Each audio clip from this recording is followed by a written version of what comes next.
ನಮಸ್ಕಾರ ಎಲ್ಲರಿಗೂ. ನಾನು ಇವತ್ತು ಮಾಡ್ತಾ ಇದ್ದೀನಿ ಉಪವಾಸಕ್ಕಾಗಿ ರೊಟ್ಟಿ. ಮಾಡೋದನ್ನು ತುಂಬ ಸುಲಭ. ಇದಕ್ಕೆ ಬೇಕಾಗುವಂಥ ಸಾಮಗ್ರಿ ನೋಡಿ.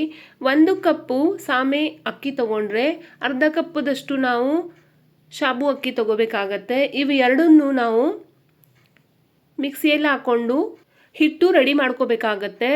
ಇಲ್ಲ ಅಂತಂದರೆ ನೀವು ಮಿಲ್ಲಲ್ಲಿ ಕೂಡ ಹಾಕ್ಸ್ಕೊಂಡು ಬರಬಹುದು. ಮಿಕ್ಸಿಯಲ್ಲಿ ಸ್ವಲ್ಪ ಪೌಡ್ರ್ ಆಗೋದು ಕಡಿಮೆ. ನಾವು ಇದನ್ನು ಮಿಕ್ಸಿ ಮಾಡಿಕೊಂಡು ಜರಡಿ ಮಾಡ್ಕೋಬೇಕಾಗತ್ತೆ. ನೀವು 9 ದಿನ ವ್ರತ ಮಾಡ್ತಿದ್ರೆ ಒಂದು ಅರ್ಧ kg 1/4 kg ಅಷ್ಟು ಹಾಕ್ಕೊಂಡು ಮಿಲ್ಲಲ್ಲಿ ಹಾಕ್ಕೊಂಡು ಬರಬಹುದು. ಅಂದರೆ ಅರ್ಧ kg ಸಾಮೆ ಇತ್ತು ಅಂದರೆ 1/4 kg ಶಾಬು ಅಕ್ಕಿನ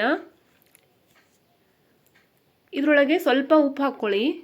ಅದನ್ನು ನಾನು ಸೇಂದಾ ಲವಣ ಉಪ್ಪು ಹಾಕ್ತಾಯಿದ್ದೀನಿ. ಆಮೇಲೆ ತಣ್ಣೀರಲ್ಲೇ ಇದನ್ನು ನಾದ್ಕೋಬೇಕಾಗತ್ತೆ. ನೀವು ರೊಟ್ಟಿ ಮಾಡಬೇಕಾದ್ರೆ ಒಂದೊಂದು ರೊಟ್ಟಿದು ಮಾತ್ರನೇ ಕಲಿಸ್ಕೋಬೇಕಾಗತ್ತೆ. ಒಮ್ಮೆ ಕಲಸೋಕ್ಕಾಗಲ್ಲ, ಇಲ್ಲಾಂದರೆ ನೀರು ಬಿಟ್ಕೊಳ್ಳುತ್ತೆ ಮತ್ತು ರೊಟ್ಟಿ ತಟ್ಟಲಿಕ್ಕೆ ಬರಲ್ಲ. ನಿಧಾನವಾಗಿ ಇದನ್ನು ಕಲಿಸ್ಕೊಳ್ಳಿ. ನೀವು ಈ ರೊಟ್ಟಿನ ಆಲೂಗಡ್ಡೆ ಪಲ್ಯ ಜೊತೆ ಅಥವಾ ಶೇಂಗಾ ಚಟ್ನಿ ಜೊತೆ, ಉಪವಾಸಕ್ಕಾಗಿ ನಾವು ಶೇಂಗಾ ಚಟ್ನಿ ಮಾಡ್ತೀವಲ್ಲ, ಆಲೂಗಡ್ಡೆ ಪಲ್ಯ ಉಪವಾಸದ ಮಾಡ್ತೀವಲ್ವ, ಅದ್ರ ಜೊತೆ ತಿನ್ಬೋದು. ನಾನು ಸೀಬೆಹಣ್ಣಿನ ಚಟ್ನಿ ಮಾಡಿದ್ದೀನಿ. ಅದರ ಲಿಂಕು ಡಿಸ್ಕ್ರಿಪ್ಷನ್ ಬಾಕ್ಸಲ್ಲಿ ಹಾಕಿರ್ತೀನಿ, ಅದು ಕೂಡ ನೀವು ಚೆಕ್ ಮಾಡ್ಕೋಬಹುದು. ಈ ರೀತಿ ಒಂದು ಸಣ್ಣ ಉಳ್ಳೆ ತೊಗೊಳ್ಳಿ ಮತ್ತು ಕೆಳಗಡೆ ಒಂದು ಸ್ವಲ್ಪ ಹಿಟ್ಟು ಹಾಕ್ಕೊಳ್ಳಿ. ಆಮೇಲೆ ನಿಧಾನವಾಗಿ ರೊಟ್ಟಿನ ತಟ್ಟಬೇಕಾಗತ್ತೆ. ನಿಧಾನವಾಗಿ ತಟ್ಟಿ, ಯಾಕಂದರೆ ಇದು ತಟ್ಟಲಿಕ್ಕೆ ಅಷ್ಟು ಸರಿ ಬರಲ್ಲ, ಸೀಳೋ ಚಾನ್ಸಸ್ ಇರುತ್ತೆ. ಅದಕ್ಕೆ ನಿಧಾನವಾಗಿ ಮಾಡಬೇಕಾಗತ್ತೆ.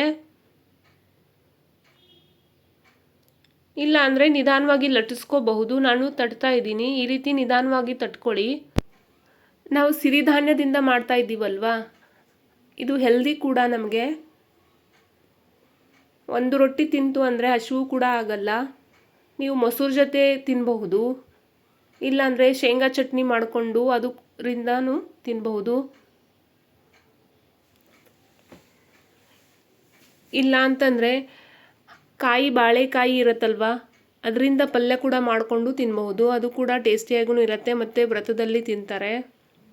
ನಿಧಾನವಾಗಿ ರೊಟ್ಟಿನ ಹೆಂಚ ಮೇಲೆ ಹಾಕಿ ಮತ್ತು ಒಂದು ಕಾಟನ್ ಬಟ್ಟೆ ತೊಗೊಳ್ಳಿ. ಕಾಟನ್ ಬಟ್ಟೆ ತೊಗೊಂಡು ಅದು ನೀರಲ್ಲಿ ಅದ್ಬಿಟ್ಟು ಈ ರೀತಿ ರೊಟ್ಟಿಗೆ ಹಚ್ಚಿ.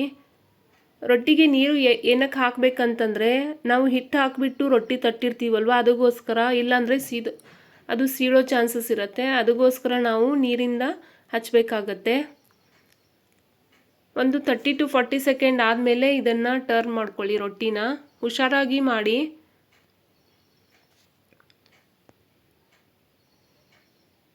ಇದು ಆಗೋ ತನಕ ಬೇರೆ ರೊಟ್ಟಿನೂ ನಾನು ಈ ಕಡೆ ತಟ್ಕೊಳ್ತಾ ಇದ್ದೀನಿ.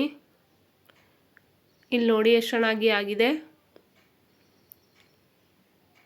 ಪ್ರತಿದಿನ ನಾವು ಸಬ್ಬಕ್ಕಿ ತಿಂದು ತಿಂದು ಬೇಜಾರಾಗಿರುತ್ತಲ್ವ, ಆ ಟೈಮಲ್ಲಿ ನಾವು ಈ ರೀತಿ ರೊಟ್ಟಿ ಮಾಡ್ಕೊಂಡು ತಿಂತು ಅಂದರೆ ಚೆನ್ನಾಗಿರುತ್ತೆ. ಇದರಲ್ಲಿ ಬೇಕಾದರೆ ನೀವು ಹಸಿಮೆಣಸಿನ್ಕಾಯಿ ಖಾರ ಕೂಡ ಹಾಕ್ಕೋಬಹುದು, ಅದು ಕೂಡ ಚೆನ್ನಾಗಿರುತ್ತೆ.